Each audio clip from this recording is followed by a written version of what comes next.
Sports and Things may contain language not suitable for all audiences. Discretion is advised. Yeah. We got the vibe on deck, bro. Four dope brothers talking sports, so let's go. If you could just imagine some dudes into music get together to talk trash about whose team is losing. So here we go. Deke Turner, John Lane, Trey Illy, Jay Hill, the MVP, according to his theory. So now what? They got they mics and gizmos. Podcast rapper for DC, what it is, mo. This is Sports and Things, a podcast of four musician friends from the DMV who go in depth on sports, music, and entertainment topics of the week, featuring John Lane, Trey Ely, Jay Hill, and your host, Dennis Turner. And welcome to Sports and Things, everybody. I'm your host, Dennis Turner. With me, I had the fellas John Lane and Trey Ely.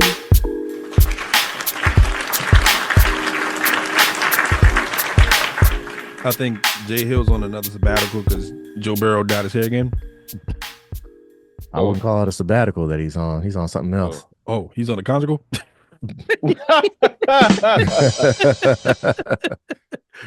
This is the podcast where we are artists, musicians who love to talk sports, and we're going to get right into it. Commanders win their first playoff game since 2006. Left hand up. For sure.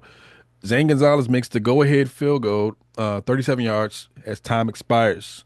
And Jayden Daniels becomes the second rookie quarterback to win on the road with 0 punts and turnovers. Commanders will face the Lions in the divisional round this Saturday at 8 p.m. So, all that is a, I'm about to say a mouthful, but that's pause. Damn. Let me get your takes on it before I get into the questions. Let me get your take on that game because I didn't watch it. Who's first? John, you go first. The game was nerve-wracking. Definitely needed. Yeah, I saw y'all in the Slack. Like, what the man? I just saw the Slack going off. But it was much like the last few games where it just came down to the wire. You know, with the clutch commanders is what people are calling us now because you can just never count them out. But I heard several people say that this was more of a Tampa Bay loss than a Commanders win. Yeah. Because there were 2 botched snaps in the fourth quarter. The one where they botched the snap in the red zone.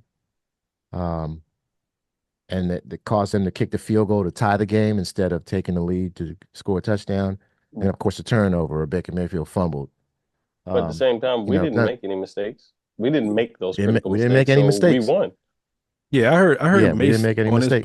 On the podcast talking about how it was on Baker. Baker cost them the game as opposed to Commanders. Well, that's because Mace is a Michigan fan. He's I don't know why he likes the Michigan Wolverines. He likes the Detroit Lions. I don't know why, but he's just a Michigan fan, so he's gonna talk shit about us. It's fine. I mean, I'm just I'm playing devil's advocate. I didn't watch. I watched Stephen A. Yeah. Stephen A. said the same thing. He's a hater too. but he is, but he's not though. He'd be giving us props. No, he don't give us props. He gives Jayden Daniels props. Yeah, he don't give the Commanders props. He's a low key hater. Like I think if you watch the show, they let him go. Isn't he a New York Giants fan? Yeah, but they let him go third because they know he's going to come in and be like the opposition to what everybody else is saying. You got 2 guys being like, "Yeah, this is good," and he's like, you guys are stupid. And then they need to have some banter on the show. Like that's some of that is. Do you remember the time where he was talking shit about the Skins and I think it was Rick Doc Walker said something to him on Twitter. And they was going back and forth, and he said, "Well, why don't you come on the show and discuss it with us?" And he came on the show, and he and Brian Mitchell went at it with each other. No, I didn't. And he was I didn't know about that. You didn't hear about that? This was way back, before Ron Rivera. I think this was 2019. Because Stephen A. Smith will pull up. Well, he did. He said something. Stephen A. Smith said something to the effect of Washington Redskins fans, they shouldn't be going to the games. They shouldn't be supporting the team because the team is trash. Just basically just talking shit about the team, which he's not wrong. They are trash, and everybody hated the owner, and we should not have gone. But all of the alumni those games. No, sorry. all the alumni they took offense to it, and they're like, "Why don't you say that to our?" I think he was also talking shit about some of the past Redskins, and he was like, come on the show. So he came on the show, and he and B Mitch were like they were just going at it. And I remember Stephen A was like, he's like, well, you keep interrupting me, and I'm trying to make my point on your show. And B Mitch was like, I can interrupt you because this is my show, and I didn't invite your ass on this show. He was like, well, someone called me. I'm like, well, my name ain't someone.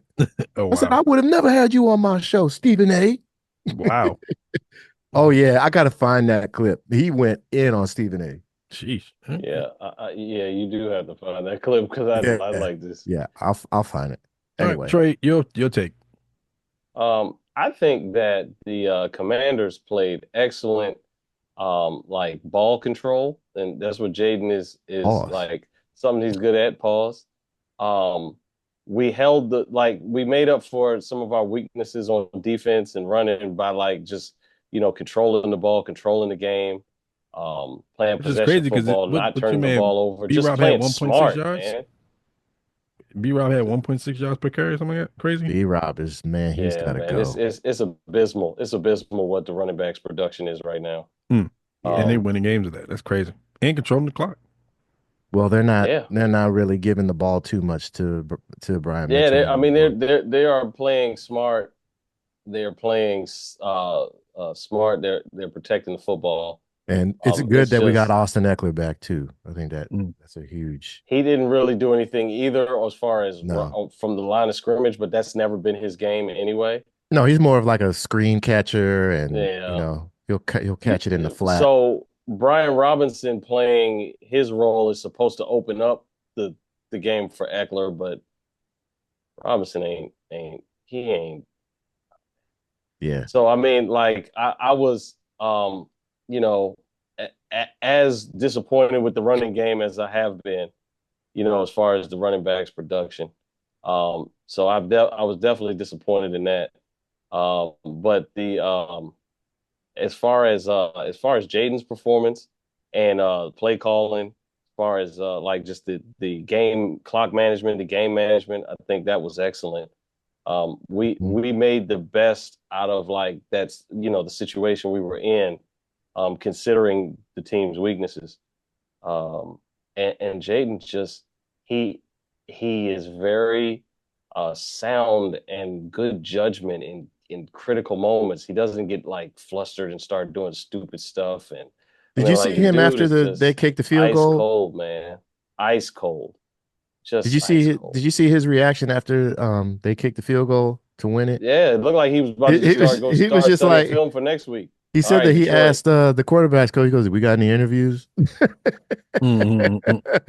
He just like, everybody was celebrating. He's sitting there on the bench like, is it over? He's like, we got any interviews? He's like, yo, can I go in the film room to get ready for Detroit, please? Hey, man, when you got something to prove, you got something to prove. Yeah, he's just trying to win these games, man. True that. All right. And they showed the only time he really got hyped was for his teammates more than himself. Yeah. I mean, he's a character. He's a franchise piece that you want. That's for sure. He is the franchise. Yeah. He's showing you that. Dude is the franchise. So my understanding was that Zane Gonzalez doinked the last kick. Yes, he did. That's another eerie parallel to the 2019 Nationals. Even though that doink was for the World Series, but still, like that happened. Didn't Dave Jagler text? Dave Jagler texted Grant from Grant Den, and he said the second best doink in DC history besides Howie Kendrick. The first one, the only reason the first one was better is because it was for the championship. It was Game 7. Yep. Yeah. So, the follow-up question to that is: do you still have faith in Gonzalez? No. No, and he has OCD. He's nervous. Yeah. Did you see him fixing his sock the whole time? Fixing his sock and fixing his hair. Oh, that was the dude who was doing the comb over like this? Yeah. He ain't got, his hair was short. I was like, why is he fixing his hair so much? And then I read about he's got OCD. I was like, this nigga needs to retire. As long as he ain't got Tourette's. Hey, that might help. Nervous, man. That might help. That Tourette's might help him kick a 70-yard field goal. Listen. He's nervous Purvis. Yeah, he might need to go too. He and Brian Robinson. All right. How can the defense stop the run now that David Montgomery will be back in the lineup Saturday? Trade for Micah There's going Parsons to need to be some and prayer. Trade for Micah Pye. We need some prayer. You say trades? we need Micah Parsons. some We need Miles Garrett. Bruce Smith, Dana Miles Garrett would be a Stubblefield. bad. JJ Watt. TJ Watt. Albert TJ Watt. Haynesworth. JJ Watt. Yeah. Any Watt? Give me a Watt. Don't forget Haynesworth. We need Albert Haynesworth. Yeah. So Yeah. no stopping him. What you saying? It's going to be very difficult to stop. We're this going to run. have to slow it down and manage it and keep the ball as play possession. We're going to have to, we're going to have to play to win, man. We're going to have to play to win. Yeah, this he just said that the Lions had one of the most explosive offenses in the NFL this year. Yeah. So let's do predictions. Yeah, let's do predictions for the game this Saturday. Trey, you can go first. Man, I'm going with Commanders. I'm not going against my boys. Okay. I'm mean, going you've for the always upset. been when was what game did you pick against them? don't think When he has. Snyder was here, I used to pick. Yeah, no. I mean, this season. He ain't picked at all. You I never think. picked against them This season? No. This Yeah. season, no, we're 17-0. We don't lose. John, you can go. Yeah, nah, this is the end. Are we When- writing this down? Hold up. I The can. end of the divisional playoffs, yes. Yeah, this is the end of our run here. I think Detroit is just too good. They have the best. The only weakness, I'll say a weakness and a half. Their first weakness is their passing defense. It's one of the worst in the leagues. They But have, we their only corners are have injured, one. right? They have some injured corners. They have some injured defensive linemen, but still, that And defensive Hutchinson's lineman. out. Yeah, but they can still stop the run. The DBs are hurt and battered. We only have one elite receiver and one okay receiver in De'Ami Brown. So unless we start throwing to Zach Ertz and Austin Eckler 50% of the time, it's going to be difficult. The other half, the other weakness, it's a half weakness, is Jared Goff. He's very one-dimensional. He doesn't run very well. And when he is off scripted, I was going to say he could have some bad games. yeah, when he's off scripted, I like when he gets off the script, it's curtains for him. Not He Kirk has to Cousins. stay. Have bad He's games. got to stay to the Kirk- script. Cousins? He- No. Basically, He's definitely capable of having an off day. Jared I mean, Goff does but he's sometimes also have some capable really of bad- winning on an off day. He had 5 picks and still won that game. Oh yeah, that was Speak on it. Yeah, He, he could played still really poorly. In Speak that on game, it. But he they could won. he could still play badly and still win the game. But I just don't see us beating. They're too damn good. They've really Penei Sewell, who is I think the right tackle. He's a first round pick from 2020. 2020. He's been on fire. He's a great offensive lineman. He rarely lets anyone get through him. So, yeah, I got the Lions winning this. I think this is the end for us. Okay. I think there's a chance. Like, everything has to line up perfectly for the Commanders to win. Like, when I say that, that means like the Lions have to play poorly on both sides of the ball, or the Commanders have to go up early. Mhm. And if they go up early and they can keep the pressure on the Lions to keep up, I think you have a shot at them winning the divisional game. But the Lions were my pick to win the Super Bowl this year. Yeah. And for obvious reasons, they're one of the best teams in the NFL this year. But with And- the injuries, I don't think they're going to do that regardless of what happens. Well, I mean, You don't think so? they're With still, those injuries they have, man. I mean, But they're they still good. winning games. yeah, they're still winning games. Yeah, but they're about to. I mean, they're facing some serious competition now. I mean, it's the playoffs. Everybody's serious competition, right? So Yeah. Yeah, but what I'm saying is that their team is kind of beat up, man. all that taken into account, they were my team at the beginning of the season to win the Super Bowl, or at least be there from the NFC. I still have a hard time. I think if you're looking at the harder matchup that we're gonna see this weekend, it's probably gonna be the Ravens versus the Bills. That's gonna be something that Mm. a game that like because there's a lot of things hanging in the balance. Like Lamar can't if they don't win, the conversation is Lamar can't get past playoff play, and if the Bills don't win, it's the same thing for Allen. So I think Well, that's yeah, the Allen against Lamar is like, this is That's like the two the MVP candidates right there. right, right. right. So it's a lot more on the line for that particular AFC competition. But I think the Lions can lose the game. Like, Yeah, I if mean, anybody can lose the game, yeah. just like anybody can win the game. I just don't think we're gonna win. I just don't see how we can win. I Yeah, mean, Jayden Daniels can't do it all by himself. he can't do it all by himself. And if For our listener, just want to let you know that John picked Tampa Bay last week, in case you didn't tune in. I did. I did. A lot of people picked Tampa Bay last week yeah, not for here, our but you for our did. listener. Nobody else, but you picked them on here. But Right. Right. my prediction is gonna be, I like the idea of the Commanders winning the game and going into, I like that idea too. So I'm gonna pick the Commanders just because I'm not watching. Nigga, do you know how crazy it's gonna be here? Like motherfucker, No, you look. I sent you know y'all what the my picture brother-in-law earlier. I said? sent y'all the picture earlier. The You picture know I what my sent y'all. brother-in-law said? My brother-in-law said, uh, he said they should have the game on, what did he say? They should have the game on Monday night. When's the inauguration? Is it Tuesday or Monday. Monday? It's Monday, Tuesday. They said No, that is it Monday? Monday, it's Monday. He said they should have the game on on Martin Luther Monday. King Day. They should have the game on Yo, that's Monday gonna be so crazy. that everybody can so that they can compare who had the bigger audience. The Commanders or Oh, Trump's Trump. inauguration. Well, you already I know gotta that. be So in then they had DC the on most Monday too. expensive football Oh, game in history that's not a Super Bowl. It's the most expensive game this weekend, at least.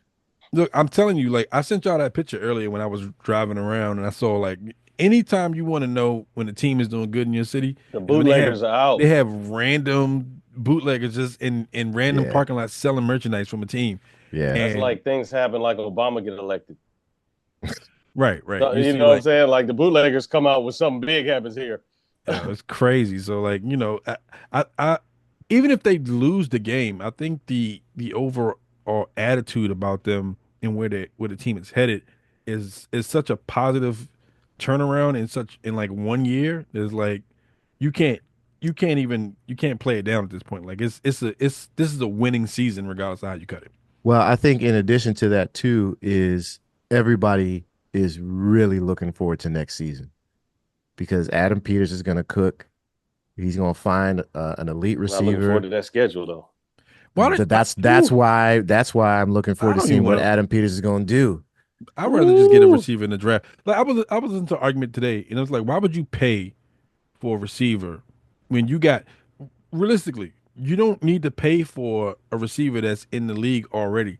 These receivers coming out of college are True. doing so much That's to true. be top tier receivers coming out of college. Yeah, we just need to continue That's to stack true. draft picks, man. You just get Yeah. a draft pick. Just pick. But we need that Continue to elite stack draft receiver. picks, man. Because Yeah, when you pay for them big players, it don't pan out. Like it Yeah, doesn't pan out. that's man, Like true. That's true. just and then you get a rookie or you get a couple rookies he be on a rookie deal for like 4 or 5 4 or years. 5 years, true. and then they can when they got time to show themselves, you can just that can be your feeder system right I there. would though. I would trade for Micah Parsons. I would definitely make that trade. I mean, that's defense though. Yeah, Yeah. which we need. That's Yeah, also nah. Michael Parsons. Go for That's the Michael worst Parsons. position. Get a wide receiver in the draft. Because I don't think Bobby Wagner's coming back unless they franchise tag him. I don't understand why you do that, but Oh, you don't think Bobby Wagner will be here next year? I don't think so. They got He might- $100 million in cap space though, right? Something like that. We have the sixth most. Yeah, so I think I heard it was $100 million in cap. So if you pick up 2 receivers in the draft, That's cap. and then you got all this cap room for free No agency, cap. why not go after Micah if he's not Micah Hey, man. Robinson, not Micah Parsons? Yeah, I mean, no, not Mike, not that asshole. No, I mean, shit. And it seems like Michael wants to be here. All he does is talk about Jayden Daniels on his podcast. Well, Michael Robinson and Micah Parsons are both Cowboys. Well, One's a Cowboy fan. Except Michael Robinson likes to sing Stevie Wonder songs. Yeah. All right, let's move on. What's your overall perception of Sam Darnold after losing to the Rams? Ooh. I don't even call that a loss. That was a I mean, he got whooped. Yo, no, he didn't get whooped. What they did? They made him look like he couldn't play quarterback. And which is crazy was last night he couldn't. I saw two. No, wait. I saw two plays. I saw two plays back to back where he got sacked basically twice in the same series, and his numbers were 13 and 16. He wasn't playing. Yo, he just putting out every soundbite he got. Yeah, man, because he had 9 sacks. So I'm trying to find 9. He was a statue. 9 sounds. Yeah, he was a statue, and he can't. When he moves forward. That's 5. Okay, when he moves forward, 4 more. He's cool because he can make decisions. But goodbye. I wouldn't pay for that dude to come back. I wouldn't pay to have that dude come back. I would just be like, well, you know what he just did though? What? He made it real easy for them to make that decision about JJ McCarthy next year. He made it real easy for them to figure that out. Jesus, man. Yeah, he's the next guy up, isn't he? JJ McCarthy was supposed to start till Sam Darnold was supposed to be the backup. He did start. And then he got hurt. No, he got hurt in the preseason training. Oh, it was in the preseason? I thought it was the first game. Before the regular season. Oh, wow. If he's a more mobile quarterback, then the conversation's over. JJ McCarthy? He's more mobile than Sam Darnold, but he's not that mobile. The nigga runs like Tom Brady. Ooh. Well, he run a 4.6? 18.6. 5'2". The Vikings, I think the Vikings believe, and I think I agree with them, that their success was not because of the quarterback position, but it was the rest of the team as a whole. Yeah, this for season. Sure. And you got Justin Jefferson. So they're not going to give Sam Aaron Darnold Jones a payday, bro. He was there to bridge as a backup for the rookie quarterback that they drafted. JJ McCarthy, that is his job. Sam Darnold was nothing but Kirk Cousins this season. Yeah, and why would you give him a payday when you got JJ McCarthy on a rookie contract? Yeah, exactly. Yeah, bro, that's JJ's job. Jefferson makes anybody look like they can throw the football. Yeah, Jefferson's very except good. Sam Howell. I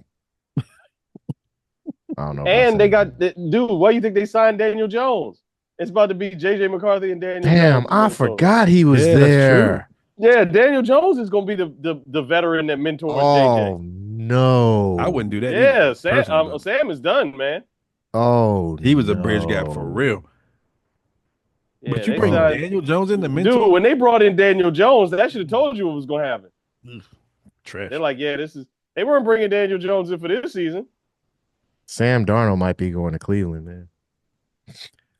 I mean, he gonna land somewhere. Deshaun is not going to be. Deshaun is out. He's done. He got hurt again. Yeah, he's his out. career. He got hurt on his day off. Well, he restructured, so he's gonna be there. Write that down. Deshaun got hurt on his. He got his day career. Off.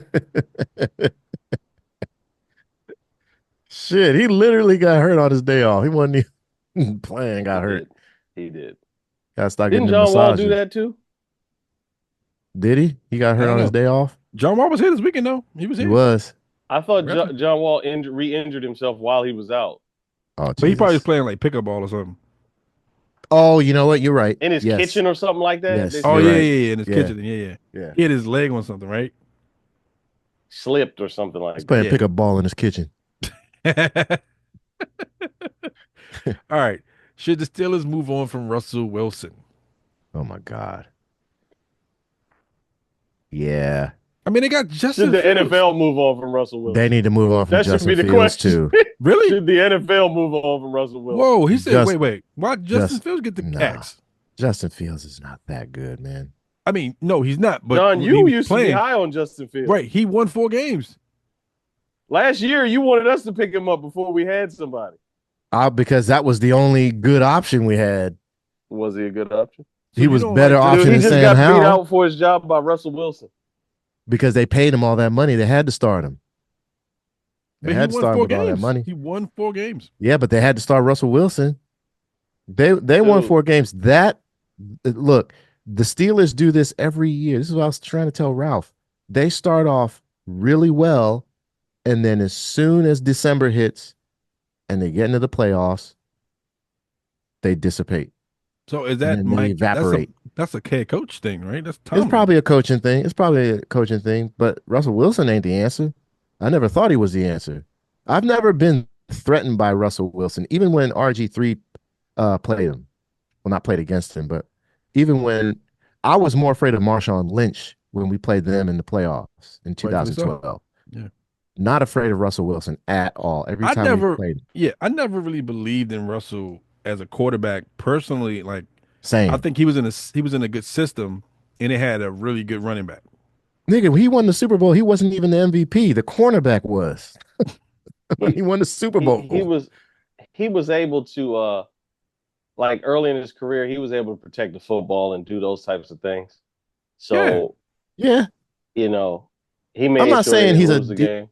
I'm not saying he's a terrible quarterback. I just don't think that he's capable. But I don't think he's not a threat. He used to be. He's not a threat like Lamar Jackson. Do you cut him or do you just bench him? Yeah, I think look. I think if I am the owner of the Steelers, I'm completely tearing everything down. They are mediocre. Yes, I think you got to move on from Mike Tomlin, man. They're mediocre right now. I don't think the Steelers get any better with Tom. Like, I think they're going to. I don't think they get any better. They're going to stay good, not great. Like, they're I think that the Steelers Wizards. are going to think about. Oh no, they're not the Wizards. No. Yeah, they're mediocre. They win games. They're though. better than the Wizards. They win games. They don't win in the playoffs. They're goody-yoker. But they win games in the regular. The Wizards don't win games in the regular. They put out winning records consistently. Yeah, but they still make the playoffs and lose. They do. Just like the Steelers.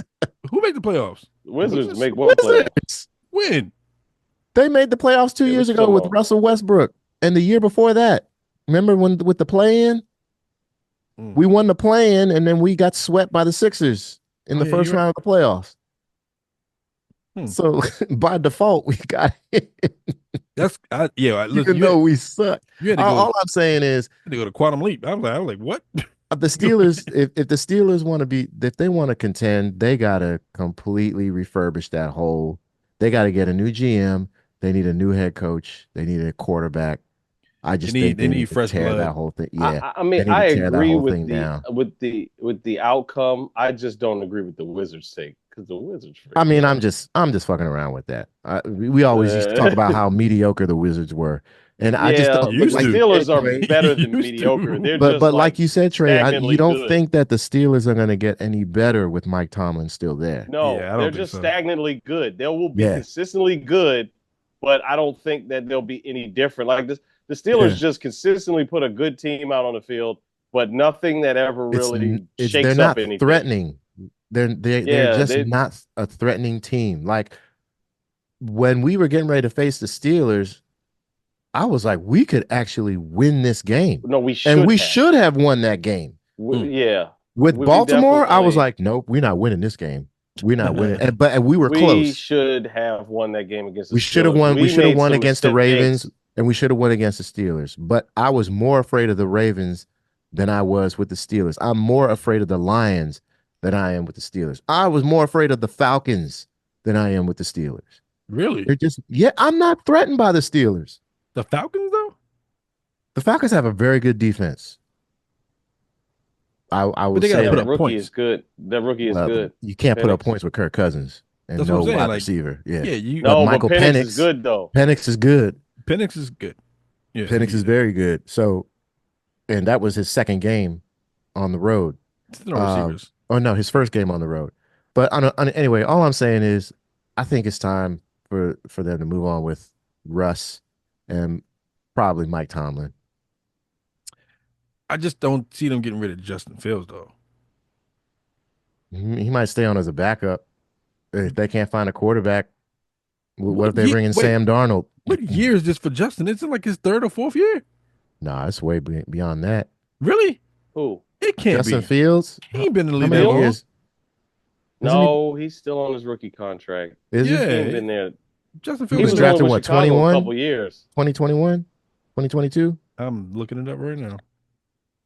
Yeah, he's only been with Chicago a couple years. I just think that still on is his not rookie the right contract. team for Justin Fields. With the way Or what will be. The Bears wasn't the right team. Well, Bears ain't the right team for anybody, but the right team for Justin Fields would be as a backup to Lamar Jackson. He got drafted in 2021. Okay, 2021. So he's still on a rookie contract. Yeah. If he was a backup to Lamar Jackson, if he was maybe the starter, I would say maybe with the Raiders, he would be really good with the Raiders. We still talking about Justin. Justin Fields. If he goes to the Saints as a backup to Derek Carr, I think he'd be fantastic there. I think he would challenge Derek for that starting position. He would challenge him, but Derek Carr can't stay healthy. That's what I'm saying. He probably wound up being a starter he'd at play. the Saints. Yeah. I don't think anybody going to the Raiders is going to be any quarterback on the Raiders is going to be a good. Shit, he could go to Seattle and beat out Geno Smith. Geno, I think he could. I like Geno, man. I like Geno too, but Geno been balling, man. Yeah, but I bet you he could beat Geno Smith.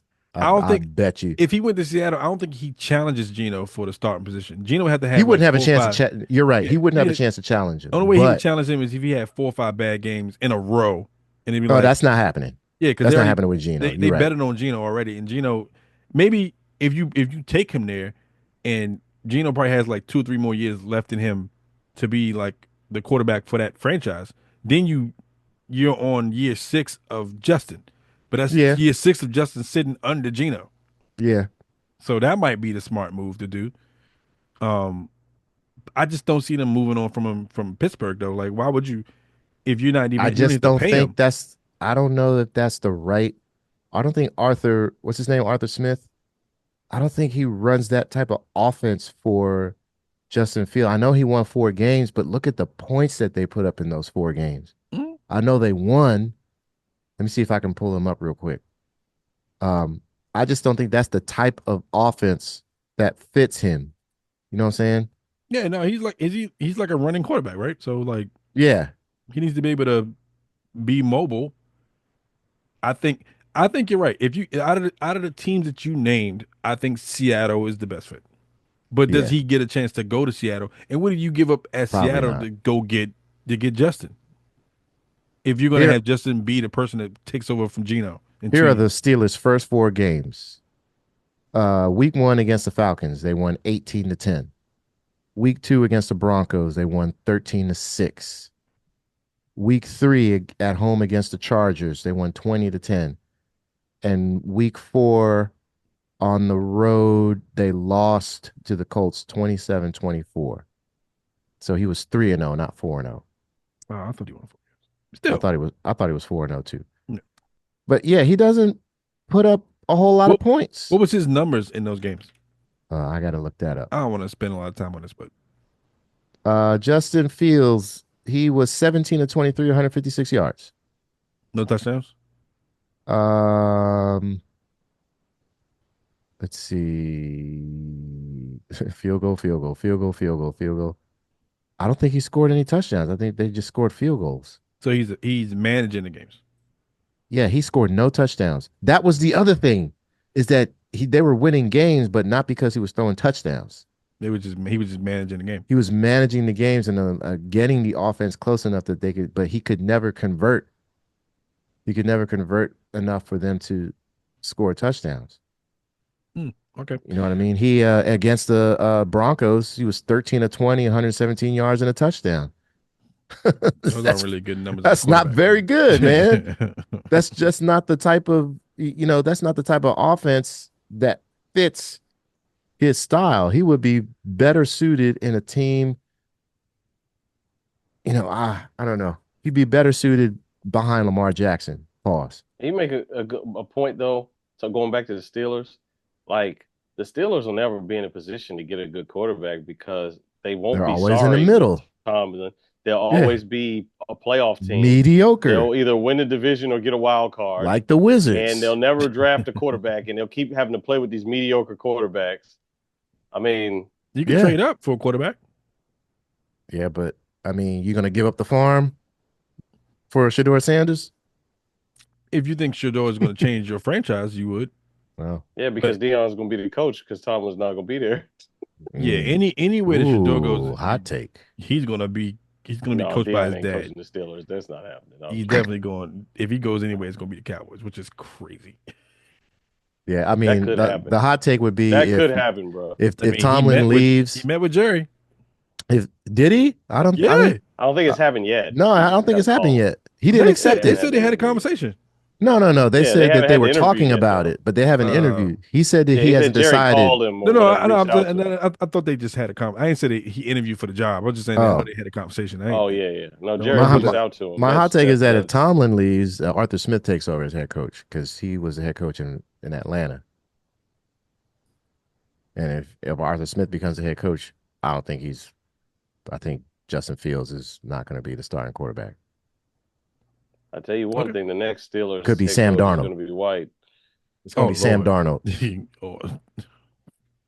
Watch. It's going to be Sam Darnold in Pittsburgh. Speaking of head coaches, the quarterback. Yeah. Speaking of head coaches, the Patriots have selected their head coach and Mike. I want to say his last name wrong. Vrabel. Is the V silent? No, Vrabel. No, Vrabel. Vrabel. I said variable. What are you, Indian? Vrabel. Variable. And the Cowboys fired McCarthy. Should McCarthy reunite? Well, they didn't have to fire him. They just didn't. His contract was up, so they just was like, yeah, they're like, we're not gonna fire you, but there's a door. We're not gonna fire you, but we're not gonna hire you either. He's like, wait a minute, is that my stuff by the door too? Yeah. We're not gonna fire you, but there's your stuff, and your key card don't work no more. Should McCarthy reunite with Rodgers in New York? Hey, wait, what? Rodgers coming back?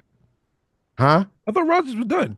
They were saying there was a take on ESPN that said if McCarthy what? No. If McCarthy, that's actually what I said when I heard about it. They said, I mean, it makes for a good media. If McCarthy, did he interview with the Steelers yet, or are they going to interview him? I mean, not the Steelers. He ain't been able to interview with nobody because Jerry was blocking his interviews. Okay, so the take that I heard was that if McCarthy gets interviewed and selected by the Jets, that Rodgers would come back. That's the take that I heard. I don't know for a reunion. I don't know, man. I don't think that's a great idea. I think Rodgers is done. I think Rodgers doesn't. I don't. Rodgers think plays like he doesn't want to play. Like, especially the Jets. Yeah, like the Jets were all this hype around the Jets. They did the Hard Knocks and all that stuff, and it's like they fired the coach, fired the head coach, and then it's like now you got a quarterback who's on the latter end of his career. Is he 40 yet? Is he 40? He's not 40 yet, right? No, I think he's 39, 38 or 39. So, and you draft not draft. You trade for the receiver. What's my man name? Adams, Devontae. And you expect that thing to like just click again because they had chemistry when they were in Green Bay, but it took some time. But they're playing on this team that's not like, oh man. Yeah, the team trying to patch that into a team that's just not even good. Yeah. I think the culture in a lot of these franchises needs to change in order for those teams to have a opportunity to compete. And just trading players to a team or like picking up players that were great in their heyday or great when they were great doesn't change the culture around winning. And we know a lot about that here, Dennis. I know. Listen, I know. We spent 20 years picking up has-beens and paying them over $20 million a year. They're just doing that crap that we was doing. Yeah. So even if McCarthy goes to New York, which I highly doubt, I don't think that Rodgers is the fix there. Like you can't Yeah, fix that's a true. broken wheel. Like it's a wood wheel. You can't fix it. Like it's just done. Like just cut your losses and rebuild. Like what's the issue with the rebuild? Like with a proper rebuild. Why wouldn't you do it? Just do it. Take a couple years. You're gonna stink for a couple years, but if you follow the Because all formula, those rookies and stuff don't have Madden ratings already for that's Woody fine. to. But if you follow the formula, in 3 years you'll You have know a that's how franchise that he competes. made a decision off of some Madden ratings, right? Who The owner. they Are you serious? That came out.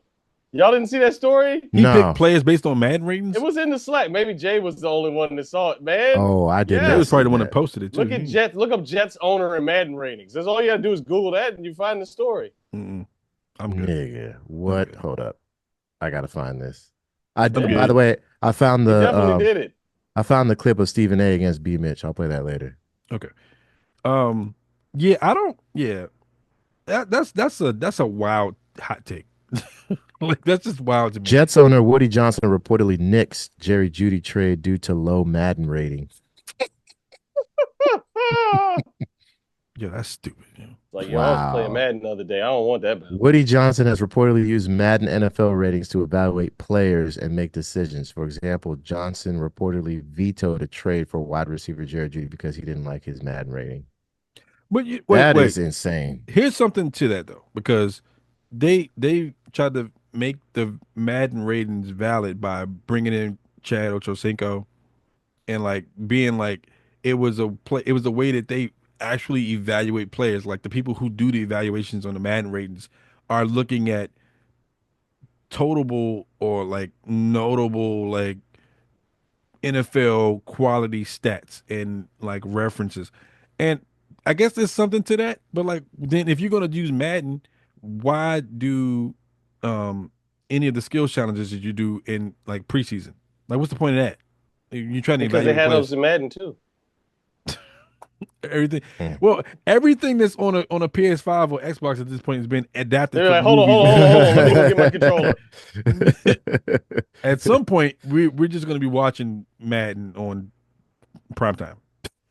They already do the simulations. Like when a big game comes Amazon up, looks like the way that Amazon presents their games looks like Madden anyway. exactly. They took that whole formula. Like so, it's like at some point we're just going to be watching simulations of games, and then players are going to be sitting home playing or like getting paid to like for their likeness. NILs, this is crazy. The NILs are insane. This is crazy talk. All right, let's do division round predictions. John, you want to read them off when we pick?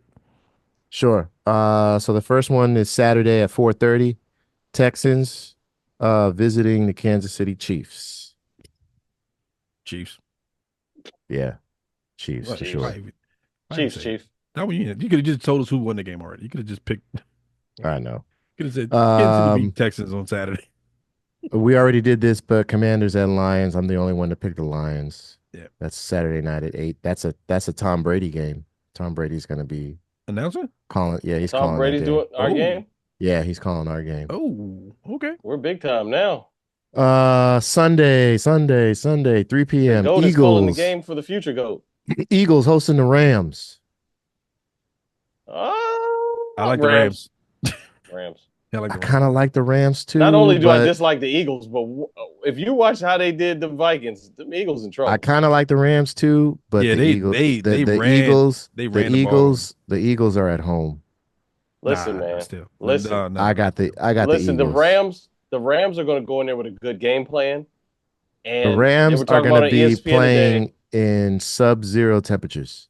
That's they fine. are going That's to fine. they are going to play They're not going to have the LA Fires behind them. Hey, yo. they're going to play to stop Saquon and make Jalen Hurts beat him, which is a great strategy. And Jalen Jalen Hurts can't is not beat gonna them. Yeah, Jalen Exactly. can't beat them. Man, the way their defense played, Sam, trust me, they just need to stop. They just need to don't even need to stop. They just need to But the slow thing down is, Saquon. Sam is not a runner. He's not. Yeah, but that's fine. They just need to slow down Saquon. Ain't nobody worried about Jalen Hurts, bro. If you let Saquon get 150 Jalen yards Hurts gonna end up with running, another concussion. and you still let Jalen Hurts have to be the deciding factor whether they win the game or not, That's what I'm you picking want. the Rams every time. That's Rams what every you time. want. I'm picking the Eagles. Okay. Do we need to You write this want Jalen down? Hurts? We didn't write. Oh shit! Hold up. You want this in Jalen Hurts' hands, and Where you you put the want other one? this Did you do out the of other prediction? Saquon's hands. I didn't do the Texans Chiefs, but we all know. I mean, who's the winning that prediction one. for the Skins, Everybody picked Chiefs for that Commanders game. Yeah. I You put that. I at? put that in the Oh, I didn't press enter. I put it in the notes. The notes. Okay. Hold up. Let's put this one in the notes too. Okay. So. And then, probably the best game of the weekend. Bills hosting the Ravens, Sunday, 6:30. Whew. The MVP Bowl. You know what, man? I don't trust Josh Allen So whoever wins that in game the gets divisional MVP? round. Good question. I think MVP is For the dependent season, on the regular season, not the Yeah, not the- postseason. But here's the question now. Here's the question. Does it factor in No, I don't think the so. vote? Because the vote's I don't- already in. I think the vote's already in. Are they already in? When They they pick it before announce- the Super Bowl. They picked the MVP before the Super Bowl. I mean, they announced the it vote's before not the in. Super Bowl, but Yeah, they announced it. They when announced do it. they actually vote? I think they vote Because before the if Super the Bowl. voters are watching this game, you can't say that the bias ain't going to be part of. I don't think they look at the postseason. I think this is all dependent on the regular season.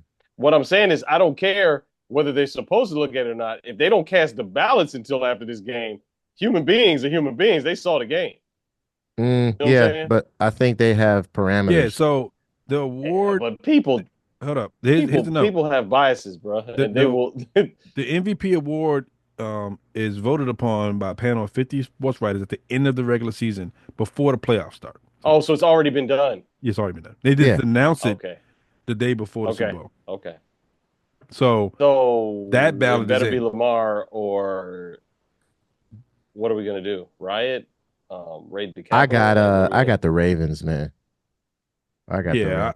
I like the Ravens. I'm going Ravens. Yeah, I don't want to bet against Lamar this season. We're going for the Beltway Super Bowl here. Yeah, okay. We'll see. Wait, that's the last game, right? That was it. Okay, let's move on to the and things portion of the show. Name your favorite hip hop songs that sampled jazz. Not favorite jazz songs that sampled hip hop. Trey. Oh shoot.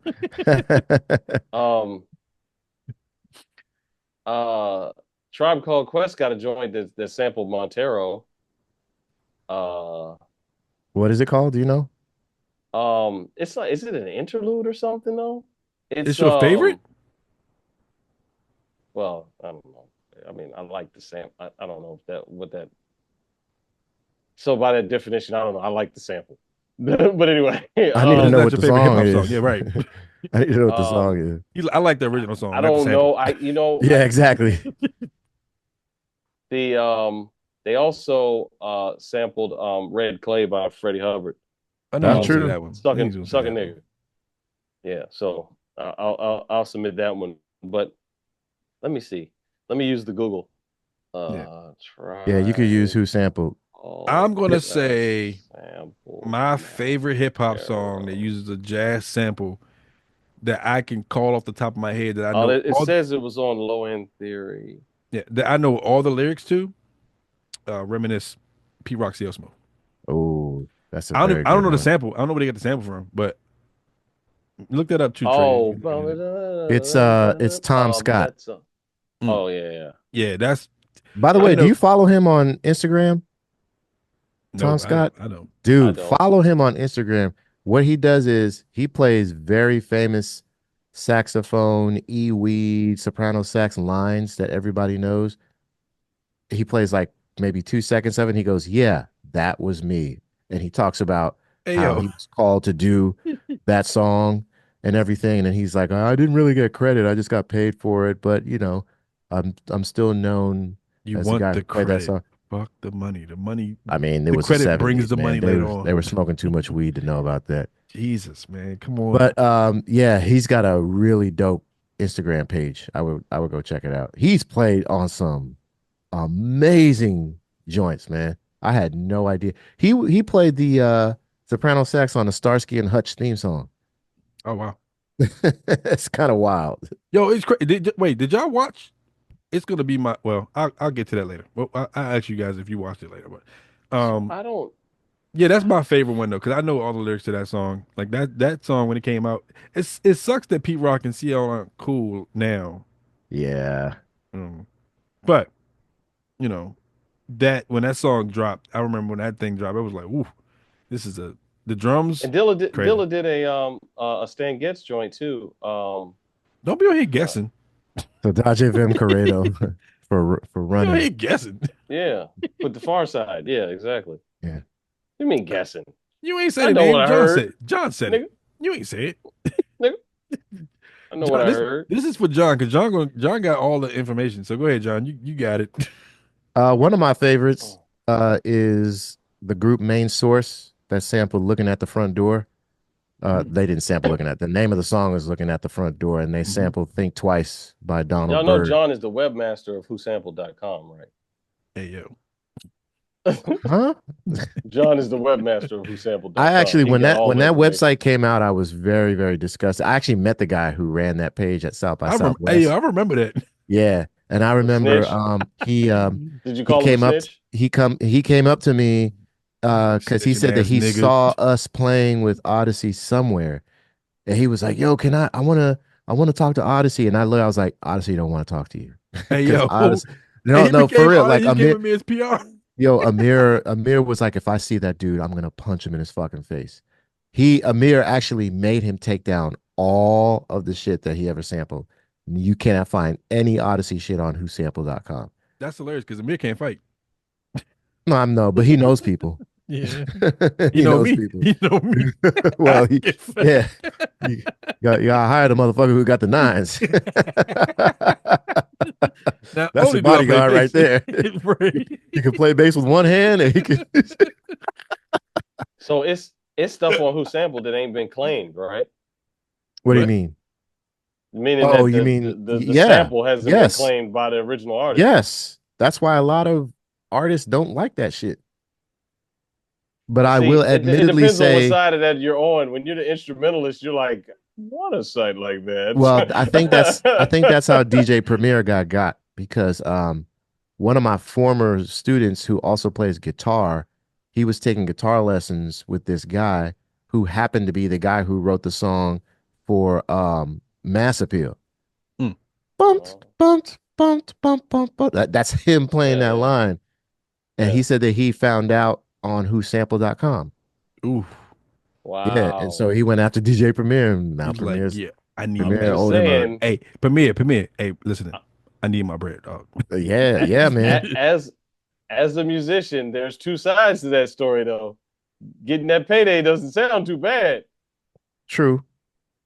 True. I mean, yeah, I mean that I I will admittedly say I used it during the DC Loves Dilla stuff because I needed to figure out how the band can play the samples that Dilla used. And I felt like the best way is for them The to original learn song. the original Yeah. sample. And I needed to know what the original sample was because when it comes to Dilla, Oh, you was that cheating? that shit is not on YouTube.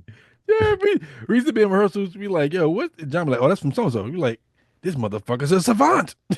Well, no, some of them I found on who sampled. Others I got from other people. Like Grap Lover used to hook me up because Shout out to Pete Grab. Pete Rock had all of Dilla samples. That's crazy.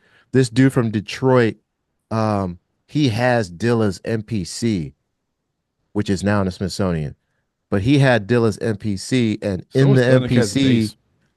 in in in the um in the MPC was a disc, was one of Dilla's discs, and he was able to Still use in that. there. It's probably still in there in the He said Smithsonian. it's still in there. But anyway, um, yeah, Think Twice by Donald Byrd, sampled by Main Source, and also sampled by Dilla. Mm-hmm. Well, not sampled, he just covered it. He covered the Yeah. song. And that's I a don't know. I don't top 10 know cover for what me. the I don't know what the song is, but somebody He's doing it sampled. again. Oh, it was I think it was Ice Cube. He sampled they sampled the Knucklehead I mean that song by Grover. Bum, bum, bum, bum, bum, bum, I think it's Knucklehead is the name of the Grover song. I don't know. Yeah, don't know, Trey. He also sampled George I'll be Duke. knowing it from the other direction. I'm sorry. I'm like, oh yeah, that's the Grover Washington joke. Ice Cube also sampled what's the name of that the George Duke joint? Man, don't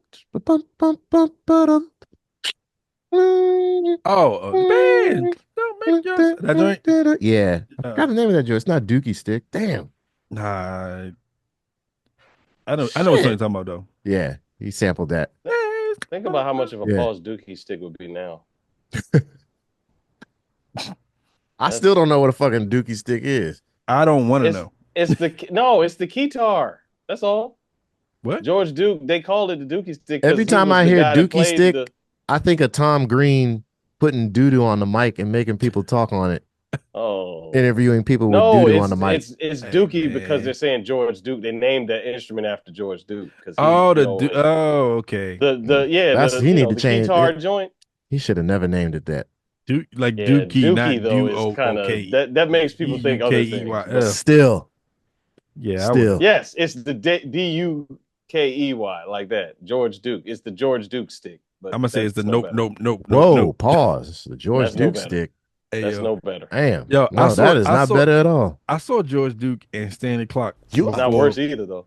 Before George Duke passed away on the Capitol Jazz Fest cruise, and I don't know what I was watching because it was crazy to watch them do what they were doing.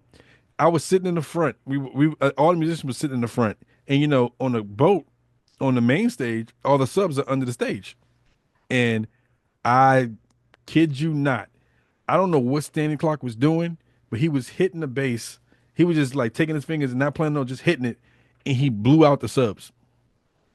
Like blew the subs in the house, yo. I was like, because after a while it was like, it was like, what is happening? Golly. It was like, yo, it's that Dookie stick. Yeah, George Duke was on the stage like just laughing. I was like, yo, he broke the stage, nigga. Like he broke the stage, like, yo, that was crazy. It was a good show though. I give him that. It was cool to watch them two on stage like laughing and having fun as just musicians. That was cool shit to watch. Anyway, was that the last song? Yeah, that was mine. I can't think of any other ones. No, I don't have any. Okay. I mean, there's plenty. I mean, there's De La sampled a ton of jazz joints. Yeah. I just can't think of it right now. My son loves De La Soul right now. It's crazy. He listens to Me, Myself, and I on repeat. Wow. Well, that's good. Yeah, no, listen, I get it. My youngest is listening to This Is How We Do It. I can't stand that shit. Montel. Yeah. Jordan? Yep. How do you hear this song? Because we were listening to 94.7 on the way to my mom's house. I got another one. And I had my earpiece in listening to sports radio, and I didn't know the song was on. And then we get to my mom's house, and I just hear him start saying, "That's how we do it." And I was like, "Oh no, I can't save him." Shit, my son is gone. I mean, the other night he was singing "Time After Time" too. He likes "We Built This City." He likes "Time After Time." He likes "September." Cyndi Lauper. He likes all the 80s songs. Hey man, I ain't mad at him. Yeah, I ain't mad at him. I like it. Yeah, I do have one more. Nas, "The World Is Yours" samples Ahmad Oh, Jamal. good one. That's a good one. These aren't Trey's favorite hip hop songs. These are songs that he know the jazz references for. I'm snitching. I'm snitching now. Like I can tell because you see how emphatic he was about the other side of it. He's like, nah, some fucking nigga. But do I even try to pretend like? No, and the thing is, though, I listened to the rap version. Like it's not like I haven't listened to it. So I mean, he listened to it. He probably had him on like 2 different tape decks. Not as good, motherfucker. I can tell you what. One I was allowed to listen to growing up. The other one I was not allowed to listen to. So. Really? Wait, when Nas dropped, you were like 20, Well, bro. Nas, I was already an adult. When that song came out, I think I was an adult. But Yeah. I have an honorary mention. Probably the best song, hip hop song that sampled jazz, "Electric Relaxation." Hey. Oh yeah. Yeah, That's Ronnie Laws. It's Ronnie Laws.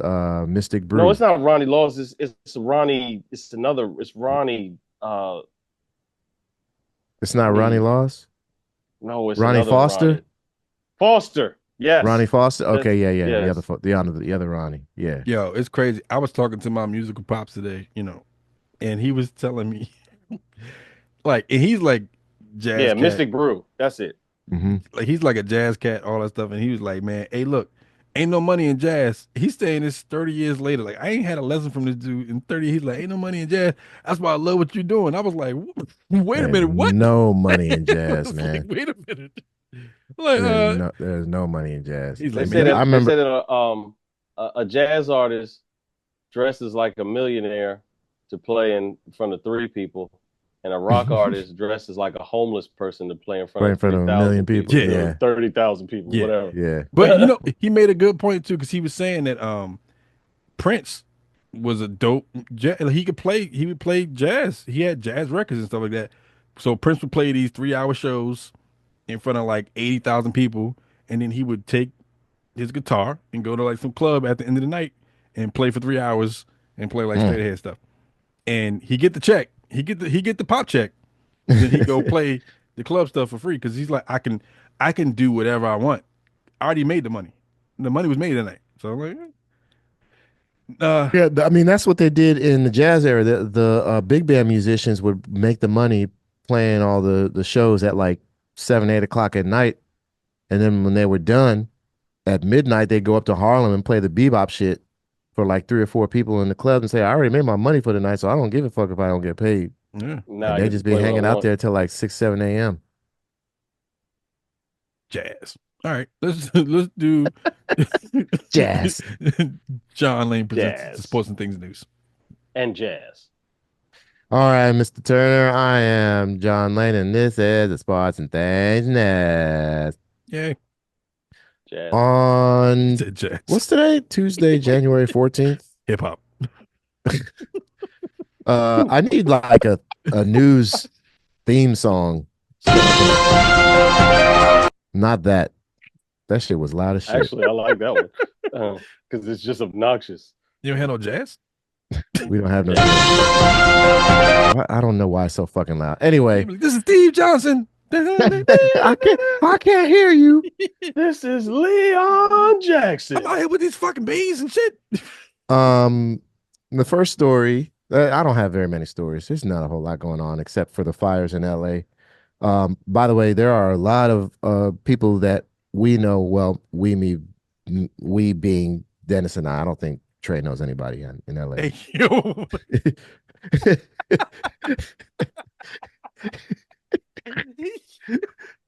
I'm fucking with you. Unnecessary shots fired at this time. Nah, It raises the question, do you know anybody? No, I'm just Unnecessary shots have been Miguel fired. Atwood Ferguson, his house was saved, but there is a video that he took where it shows the line of fire that was burnt in his backyard. Jesus. So the fire barely missed his house. So thank goodness, or thank God that he didn't lose anything. Yo, did you hear Jeff Lorber's house is gone? Well, yeah, his house is gone. Madlib's house is gone. I feel really bad for Madlib because Madlib is a record collector. He collects all the records like, are in the house. All of the most obscure shit that you cannot find. He had everything in the house. All of it was in the house, and it's all fucking They gone. said his whole collection was gone. The same thing happened to Q-Tip Everything he was sampling from. when he was living in Atlanta. Q-Tip lost like rarities and B-sides of Tribe shit. Like we're talking like shit that he had done with Mop Deep, stuff that Tribe did with De La, stuff that Tribe did with Biggie. All of that shit burned up in the fire when his house burned down in Atlanta. But all that to say, there are a lot of ways you can donate to help with those who are in need, especially the ones who can't afford it through the insurance, because the insurance companies are When being I'm dicks. in need. So Yeah, I just listened go to on. Ben Staples talk about that. He's like they pulled out the fire clauses a couple Yeah. years ago. Yep. They fucked everybody up. So the insurance companies are not helping at all. How do you So take fire out of home insurance in California? Like, especially come in on. California when there's always Come fire. on. Yeah, that's crazy. I can see, like, if you live somewhere, okay, you live, this is not a flood zone, so we don't cover floods. But you live in freaking California and you're not going to cover wildfires? Yeah, it's like you're not covering floods That's in New insane. Orleans. That's Right. insane. But there are a lot of Exactly. GoFundMe's. There are a lot of ways that people are raising money. So just go to Instagram, Facebook, Twitter, and you'll find them. Just search the wildfires in LA, and there's a bunch of links up there to tell you how you can help the people who are in need. Um, Speaking of social media, TikTok, as most of us know, is about to be banned once Trump takes office next week. Maybe. The infamous Mr. Beast. Many of y'all know who Mr. Beast is. He's the influencer who goes around and he does like these wild videos. Like he bought one of those traveling homes on Amazon He's also the and number lived in it. one YouTube channel, like Yeah. the top one in the world. Yes, he's Crazy. he's the number one YouTube streamer in the entire world. He also paid this guy to live in a supermarket for like 30 days without his family. So he does like wild shit like that. It's all kid friendly stuff too. He is in talks to become part owner of TikTok if the company is sold, which means that if there is a ban on it, he would buy it and he It would wouldn't be bring banned it anymore back. because it would be an American company. Well, he would change the name.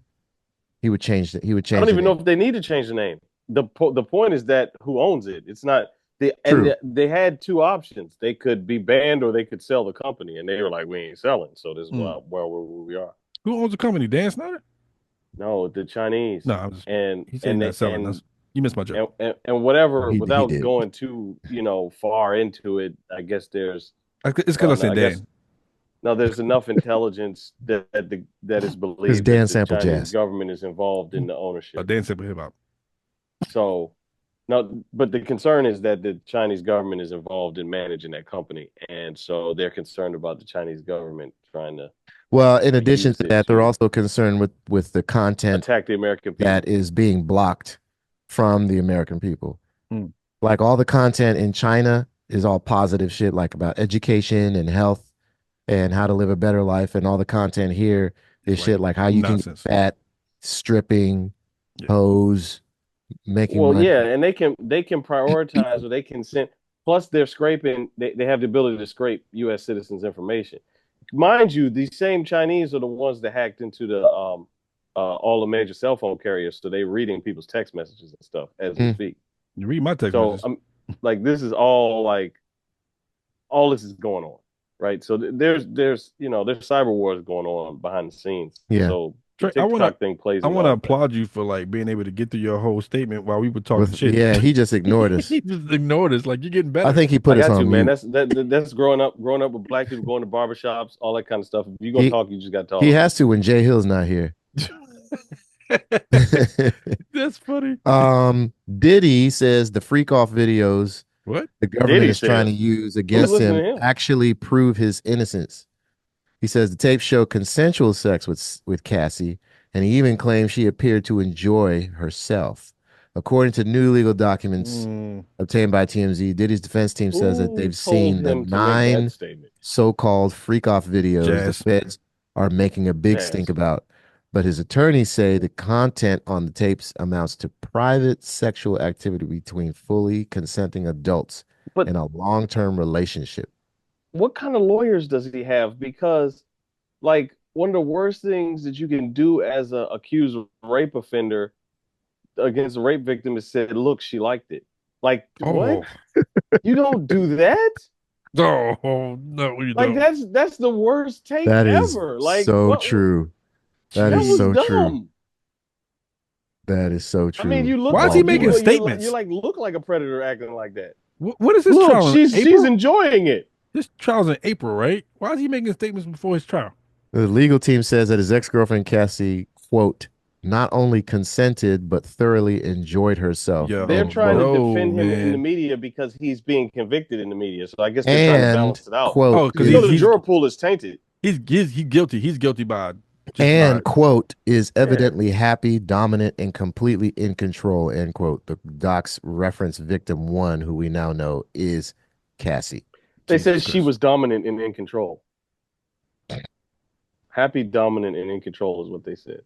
Bruh, I mean, they get paid more than I do for being lawyers or whatever they're doing, but I don't see how that's a good play to come out like to say that the victim was enjoying themselves. That's what.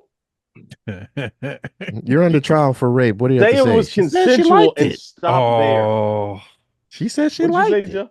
She liked it. I said, you're under trial for rape. What do you have to say for yourself? Hey, man, she liked it. Jesus. Look, see her taking it? Say it was consensual and stop there. Don't get to talking about what she liked. Like, just stop. Stop. At what point does she say, give me that dick? That's what the judge said. It's right there. It's like, listen. Yeah. Meek, is that Meek Mill saying it or Cassie? Yo, did y'all see that post about Meek Mill posting, like, buying something on Amazon and it was like a big dildo? He's like, yo, how you just attach this from my Facebook? Oh, no. Oh, yeah, how do I delete this from my Facebook? Oh, no. Oh, no, man. Oh, God. That's crazy. He better not put out another rap record ever. He better not ever come out of his house. I don't think that was real, though, Dennis. I think somebody made it don't that. matter, yo. The fact that it was put out there like that was like, yo, you can't do anything. Your credibility as a rapper is done, bro. Like, you're done. Nigga, the day after he got pwned, the he only was mic in the you pool rocking. pulling off his ass. The final story, it's not really a story, but I'm just going to play you a couple of seconds or maybe like a minute of this Brian Mitchell, Stephen A. Smith argument. This was on ESPN 980 in 2016. This was a couple of days after the Redskins beat the Eagles on a Sunday. You are the NFC East champions. I gave you a round of applause. You happy with that? I wouldn't be. Not with the talent they have. That's all I'm saying. It's not the end of the world. I didn't lose any sleep over it last night. I damn sure ain't going to lose any sleep over it tonight. And I don't think Chris Baker is either. I think that's the main thing, though. I think, you said that they're bloviating, but I think what many people feel is that's what you were doing because you made a small thing a big thing. Because what they did is what... Let me chime in there. Well, then you've been bloviating every day.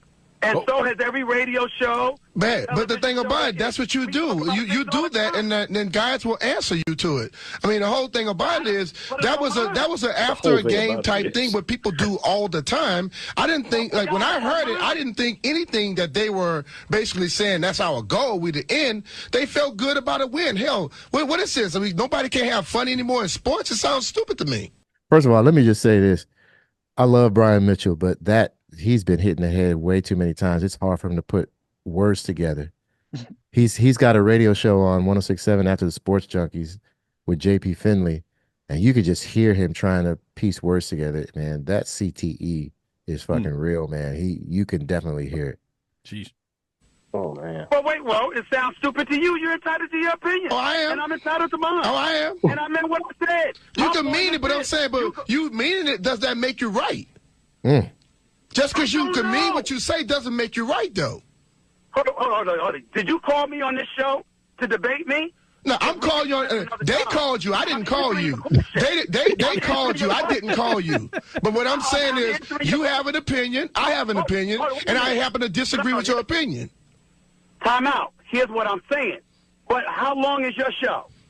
3 hours. 3 hours, right? Yeah. So you got 2 hours after this to say all the hell you want to say. No, I don't. No, I don't. I'm going to be off in 39 minutes. I'll be off. But you don't tell me when I can talk and when I can't talk. That's the difference. What I'm saying to you, That's the difference. You invited me on the show. I didn't invite you no damn way. I would have never called your ass today, to be honest with you. All right, well, then don't talk to me then. Okay, well, I'm going to talk if you're on this show, though. That's the difference between who you talk to. I didn't invite you. Steven, I didn't invite you, dude. I didn't invite you. Jackson to call you. I didn't give a damn to call you. I'm asking you to let me speak since you have me on the show. But I'm saying you said something I disagreed with.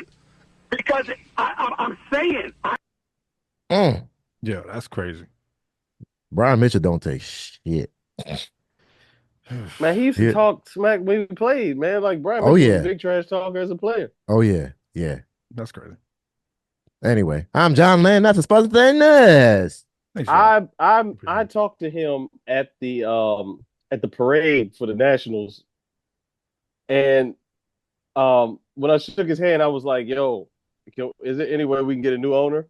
And he was like, "Man, that's about impossible. Like that's a hard ass." We were just talking about like that's how that ain't go. We don't know how that's gonna happen.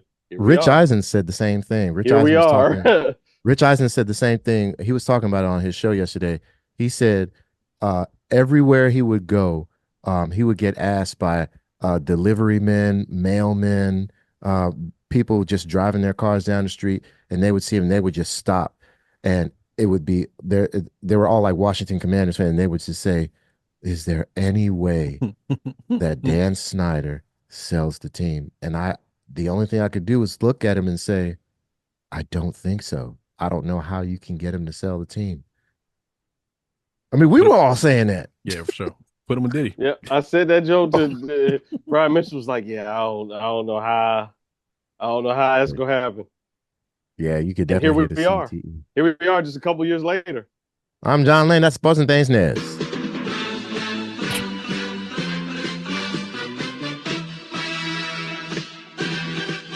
Sound like you the A-team or something. Right. Like his news segment music sound like he from the 70s. My man sound like what I grew up with. Like he, okay. I need a shorter. I don't have a shorter one. This is from RoboCop. That's from RoboCop? Yeah. Oh, you can play that while you talking like in the beginning. This is John Wayne. 3 minutes and he started talking. Oh, they talk. You can cut it though. You can chop it up. I'll edit it. You ever sample something before? You can chop it up, man. Definitely not that one. All right. Anyway, he ain't sampling that. They ain't jazz. He ain't sampling that. Jazz, right? Jazz. I'm like, I'm gonna call this segment or call this show. We blame everything on jazz. I just call it jazz. In all caps. I just gave John an idea. That joint, that RoboCop say is gonna be in his next beat. It is. It's gonna be 82 tracks. It's just gonna be that sample. God, with just that jazz, sample, spelled JASS. That's what it was originally called, wasn't it? I know. Yeah, it was. I watched some documentaries on PBS about jazz. That shit looked like that used to scare me. It looked like slavery happened over here. I don't watch that shit. It was. Yeah, I'm good. Speaking of movies or documentaries, let's get into our artists of the week. Trey, you can go. I chose. Well, that's last week. Wait a minute. What? Oh, wait. I don't see yours in here. Is it not? Did it not show up? Like you picked them again. I don't see it in here. What you trying to tell me, Trey? If you picked Hold on, twice. let me look. He's like, you ain't shit. I'm looking. And see what happened, man. Let me do it again. That's the last one that I see. I'm gonna do it again. Thundercat's my favorite. Maybe I added it to the wrong playlist. He played jazz. I know. No, it says it's already in the playlist. I don't see it, bro. I do not see it. What's the name of it? It's Love Train by Confunction. It's definitely not in here. Really? Hold up. It's on it on mine. Let me see if it's on mine. Because it won't let me add it again. I'll play it, but I don't see it in there.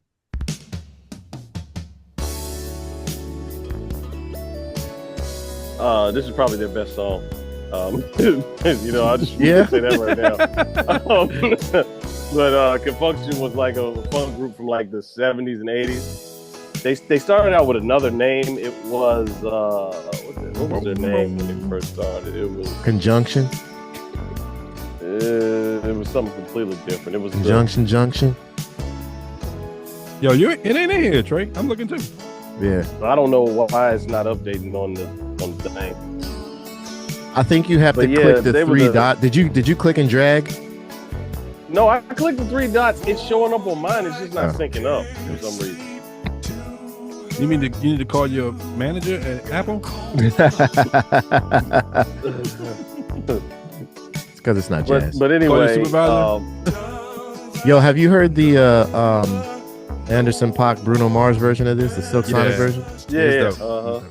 I mean, it's a cover. It sounds exactly the same. Yeah. I was gonna say it's like they covered it. It's almost like almost verbatim. Yeah. And he didn't say bitch. I mean, it's almost verbatim. Yeah. Wrong song, but yes. you can apply that bitch to any song he does at this point. Bitch. Wow, yeah. Did you see the clip when he fell out? Is he gonna apply it to Mariah Carey? Oh, sorry. Allegedly. John, you go.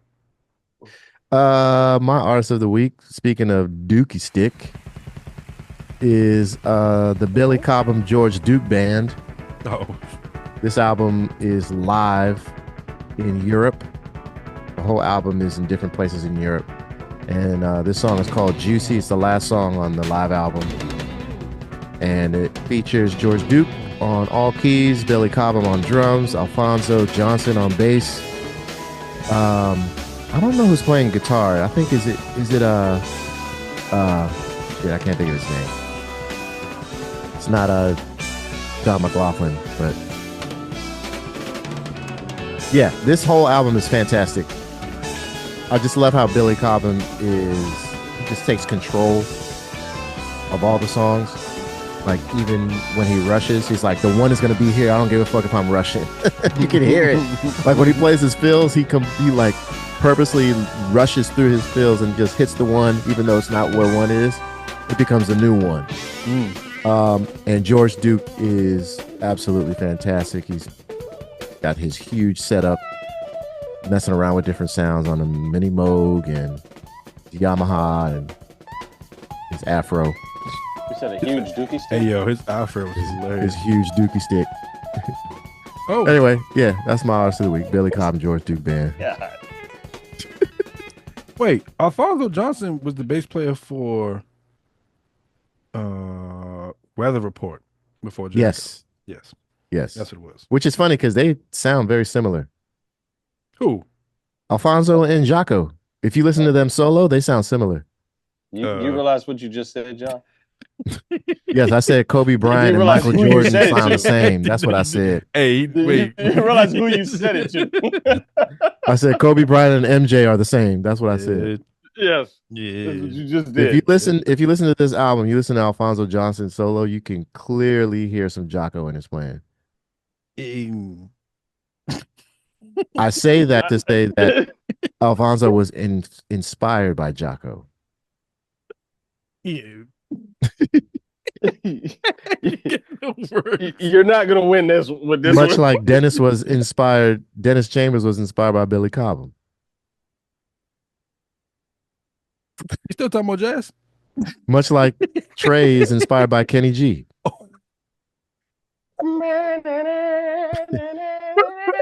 Do you have a soprano sax? I don't have a soprano. You don't have a soprano? Do you have that tiny little sax? What's that tiny sax Kenny called? G when you play with Kenny G? What'd you say? How you don't have that shit about Kenny G when you play with Kenny G? I didn't talk shit about him. I just said Trey played with him. Oh man, that's all I said. You made me. You don't have that tiny sax. It's like the tiny alto. Is that called? Is that a soprano? A sopranino? Oh, or they have curved sopranos. You might be talking about that. Oh, so that is a soprano. It's just curved. Curved instead of straight. Yeah. Curved for her pleasure. Okay. Do you have one of those? I do not. Okay. For her pleasure. Maybe Meek Mill has it. Oh man. For her pleasure. For his pleasure. For his pleasure. For his pleasure. I'm writing that down for his pleasure. I'm writing curve for his pleasure. For Shim's pleasure. Hey, yo. Not curved for his pleasure. Oh my god. His hilarious. / her pleasure. Oh my gosh. Yeah, his or her. She / him. Shim. You're gonna do all the pronouns? They and them. Did you see that meme of John Travolta in Saturday Night Fever? He's like walking through an alley and you hear the theme song to Saturday Night Fever, and the meme is me walking out the gender neutral bathroom after I just took a huge it.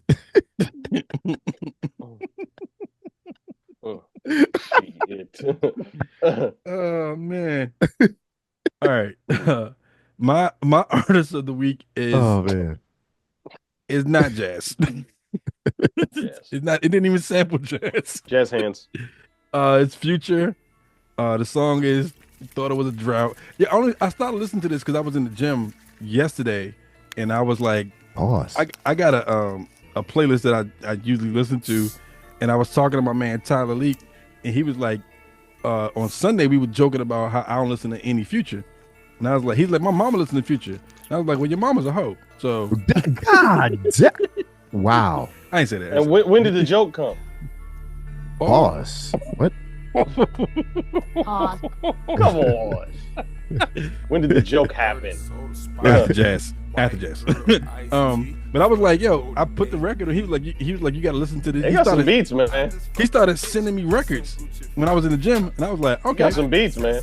Like, if you in the gym, you can listen to a whole Future album and get through the time, and you be like, yo. I think Future has a good rap voice, to be honest. Put on March Madness.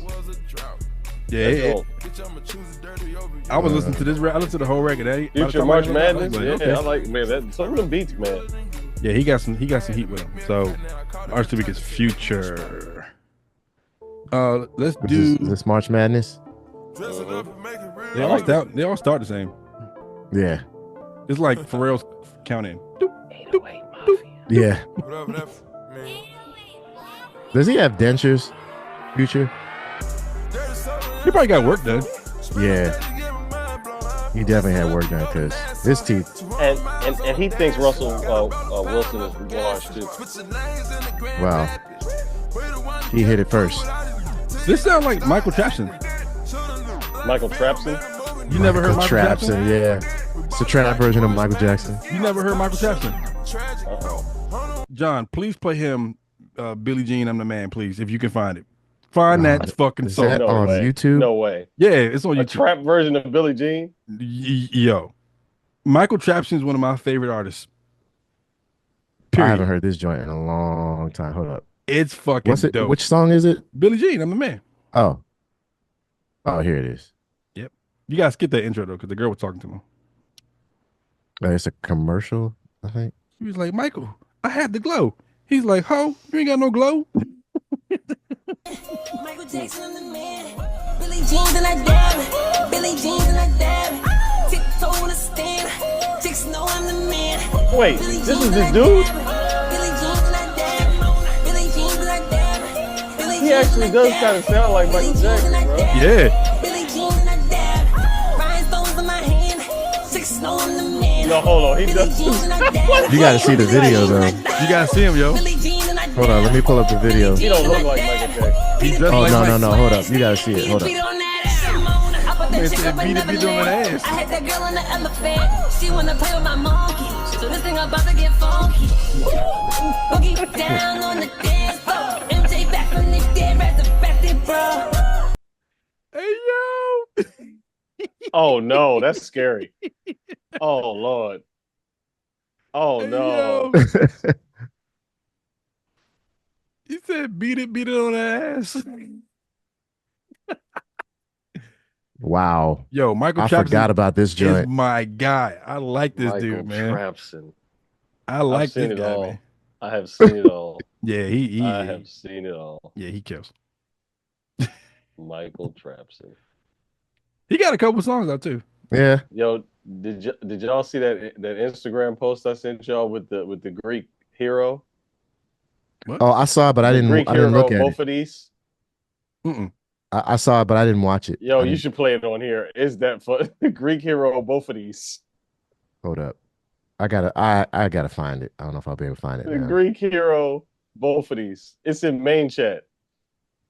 I don't know if I'll be able to find it in time. Yeah, so I'm gonna switch do the artist of the artist of the week others is switch from Future to Michael Trapson.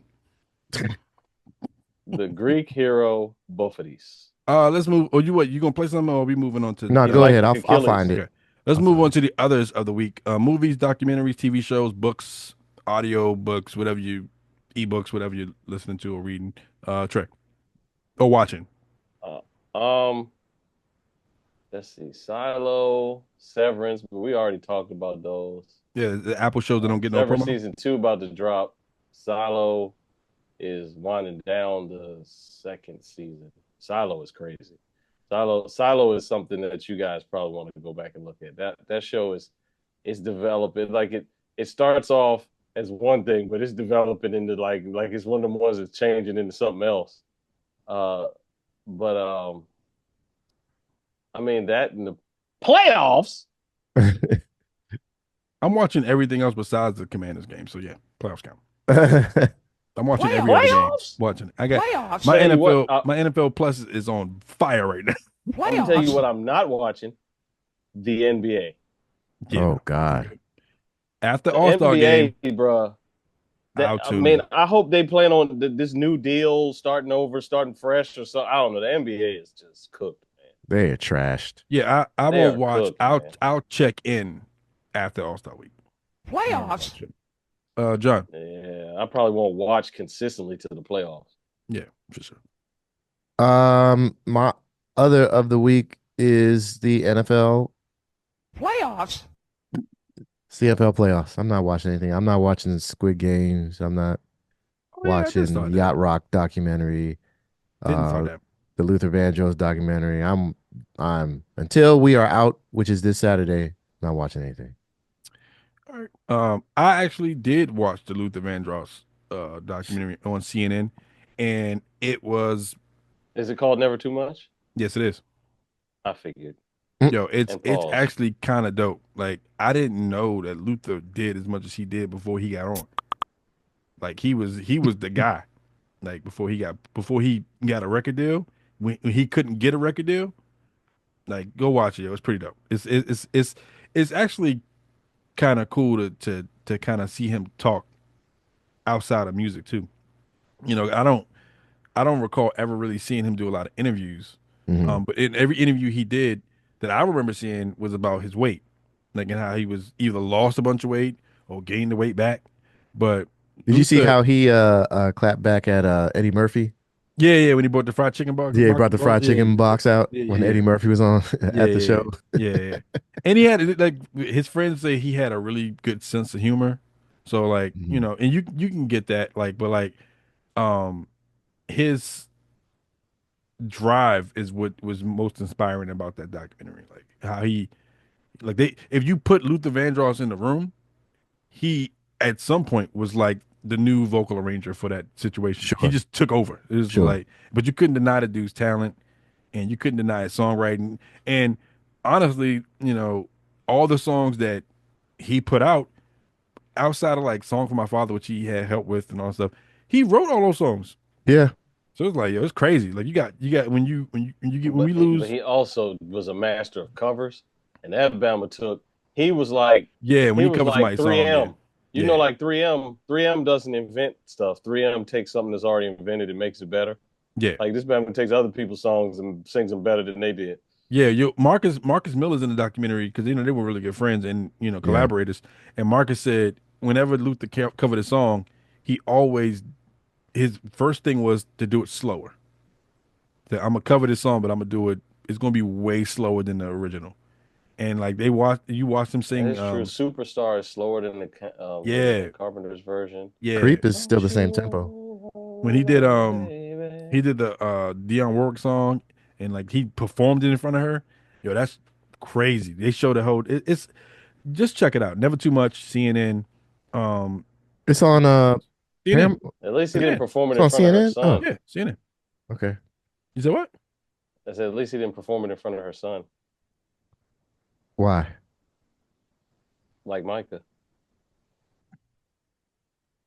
Oh. All right, dog. I found that wasn't jazz, Trey. I found the Instagram clip that Trey was talking about. Before I play this, the one he just posted? I know what the joke is already. I haven't even watched it. You got to listen to it the way that it's. I know, but it's. I mean, the way that he tells the story is really good. All right, here we go. Of the Greek hero, both of these. No. He was one of the heroes to fight in the Trojan War. His story is quite similar to the stories of Achilles. When he was a child, his mother held him by the groin and dipped him in the river Styx, and it was to make him invincible in battle. However, just like Achilles, he had a weak spot. Because his mother held him by the groin, this is where he became the most vulnerable. In the case of Achilles, this was his heel. So you may have heard of Achilles' heel or the Achilles tendon, but I bet you've never heard of both of these nuts. Have you heard... Somebody said, "Loin behold, the hero of both of these." Loin behold. Someone said, "Isn't that the story of the Greek hero Testicles?" Testicles. Somebody else said, I like both of these. Somebody else said, "I saw it coming from here." Jesus. Oh wow. Yo, the comments are better than the actual content. Yikes. All right. That is our show, ladies and gentlemen. Thank you guys for tuning in. We ended on a dick joke, which is not far from where we are on the show anyway. Like, shout out to Trey. Oh boy, you are gay. His last dick joke. Pause. Why are you gay? Let's wait. So I'll do the shout outs. Shout outs to Eden Radio. Shout outs to Unhinged Sports Network. Shout out to Belly Up Sports for sponsoring this show. And you can find us anywhere you can find podcasts, Apple, Spotify, blah, blah, blah. You can also find us on YouTube. If you want to watch the live stream, you can find. I'm in the live stream. You can want to watch us do the show. We post that show on YouTube. You'll see a link for that as well.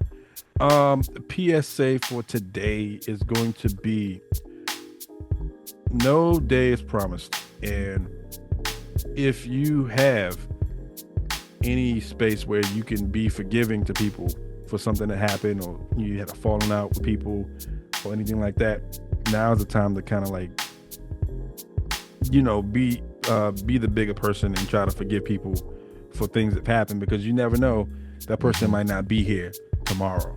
We lost two people that were close to, one of them was close to me, and then the other one was close to me and John, by association of music, and this last week. And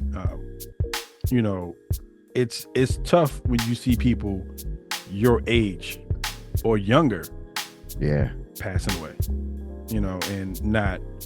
and it's abrupt. Like, you feel like you just talked to them. Like, we just saw Tranquil like a year ago.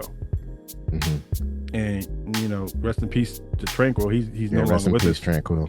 And last time we saw him, we went to the hospital to see him, and we hung out with him at the hospital, and we weren't even sure we were going to get to see him because of the severity of the situation. And good brother, always cool, always like treated us really kindly. And it's sad that he's gone, sad for his family that he's gone. And my friend Rojak Jackson, who passed away today, it's really hard on his family, his kids. He had 5 kids, and his parents, his siblings, his wife, they all have to deal with the aftermath of, him no longer being here, so make sure you give your people we say it all the time, but make sure you give people their flowers when they're still here. Make sure you tell people you love them, because no day is promised. And on another note, make sure you're taking care of yourself, because we're not here for forever. Nobody's here forever. We only have a finite amount of time that we're here, and the impact that you make on people is profound, and what you do with your own self is profound. So take care of yourself. Me and Trey were talking about this before we started the show. Get out there. If you're not going to do anything, just walk for 15 minutes. Please, just do something. Like, do something that's active. Do something that's going to get your heart rate up at least a couple times a week, because your body's just a vessel. Like, it's not meant mental to be health. Forever. Yeah, need some mental health. Mental health as well. Like, you got, especially for men. Men, take care of yourself, man. Stop being afraid. Talk to somebody. It's okay to cry. Yeah. It's okay to be sad. It's okay to have emotions. It's okay to show those emotions to people that you care about, because they care about you too.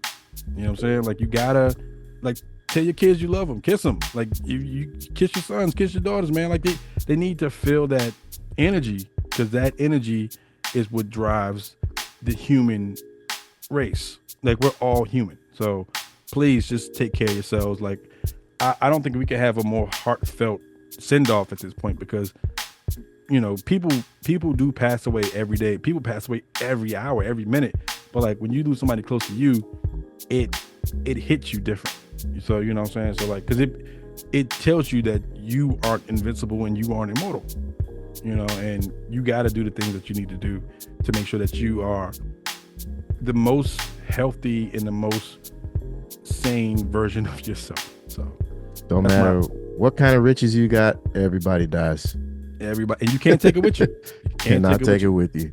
Enjoy your life. I was, when you said the brother had 5 kids, initially I'm like, wow, 5 kids, he leaving behind that many kids.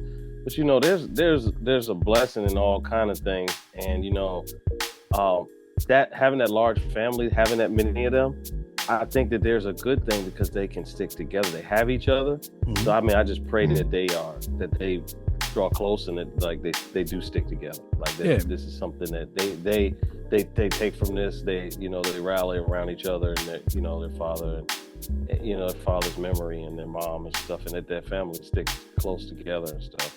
Yeah, I really pray that does happen. Yeah, I feel that a lot of conversations today around that brother's death, and like you don't realize how much time you've actually had with people until somebody like passes away. Like I talk to people that I've known for 20 plus years that I met those guys in high school. And it's like, I think I've known John 20 years at this point. Trey like 2 months. Oh, you met John when he was 80? When he was 80? Yeah. 1980. Man, I wish I was dead right now, man. Jeez, I don't want to live that long. But yeah, like these relationships. How old are you, John? Jerry Jones. Hey, oh, man. When you say how old are you and you say a name, that's crazy. Yeah, if you say a name, that's old as shit. Hey, man, how old are you? Hugh Hefner. What? How old are you, Methuselah? God. Nah, but on a serious note, like these relationships that we have, like, I think the labor of love about this show in particular is that we're all friends and we've known each other for a substantial amount of time. So you kind of get that energy from us. Even when Jay's ghost is here, you get the energy that, But here's what's crazy. I've known y'all for at least 15, more than that. Mm-hmm. John, when did we work on Coke's album? That was like 2009 or something like that? Oh, jeez. That was 2010? I don't even remember. 2010? Yeah. 2010 what was the was name of that 15 album? years ago. What was that album? Winter of My Discontent? Yeah. I don't even remember when that was. I have to look it up. Yeah. I'm just saying. Man. Yeah, it time passes. My musical pop said it to me earlier today. He was like, enjoy it. He was like, enjoy your time here. He's like, you're gonna look up and you're gonna snap your fingers and you're gonna be 65. Yeah. He's like, I'm 65 today. He's like, I wake up and I remember being like 30. And I remember being like 20. I was like, yo, that's crazy. He's like, you gotta enjoy all aspects. You have to enjoy the people around you. You have to enjoy all aspects of your life, and you gotta enjoy what you do. And we enjoy doing the show. That's why we do it. Even with the one listener that listens to the show, we enjoy. But do they enjoy it? They listen. We don't know. Well, who cares? Hey, listener, can you please put in the comments or respond whether you enjoy the show or not? Hey, listener, we blame you for jazz. So I think the listener is gone. It's just us talking now. Right. So on that note, listener has left. Recording stop. On that note, thank you guys for listening. Thank you guys for tuning in. Until next week. Gals. Go Commanders, left hand up. Anyway, go Commanders. I won't be watching. If you want to tweet me about the game. All right, on the note, peace. Cost me a lot of fucking money. They did? How did it cost you money? Cost me at least fucking $5,000. Really? Why? Yeah. Cost me at least Why? $2,000, five fucking grand. Why? Cost me $3,000. Why? What? That's my favorite clip. Ain't that old boy? Beetlejuice. Yeah, Beetlejuice. Yeah. Love to have you. Yeah, we got the vibe on deck, bro. Four dope brothers talking sports, so let's go. If you could just imagine some dudes into music get together to talk trash about whose teams is losing. So here we go. D. Turner, John Lane, Trey Illy, Jay Hill, the MVP, according to his theory. So now what? They got they mics and gizmos. Podcast rapper for DC, what it is, mo. Yeah, we talking sports and things. From rookies who ball to vets who about to get more rings. Plus more things, like a jam session or something. Then we beefing cause our favorite team, John like slumming, John like pumping, over podcasts and stereo. You want more than that whole hum, so here we go. Yeah, we go from bars to beats, to podcast or AstroTurf with balls and cleats like that, y'all. Talking sports and things, talking sports and things. Preach the nomad, talking sports and things. We talking sports and things. D. Turner, John Lane, talking sports and things. Baby, we're talking sports and things. Trey Illy, Jay Hill, talking sports and things. Talking sports and things. DC, baby.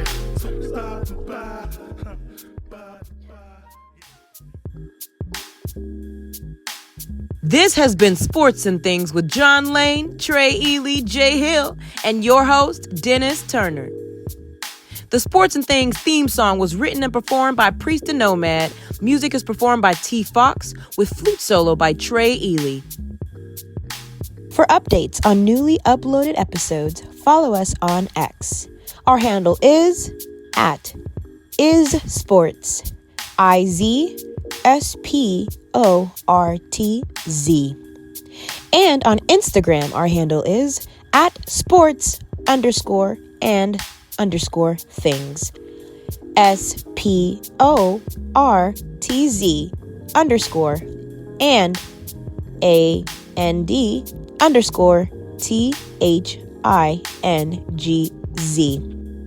Thanks for listening.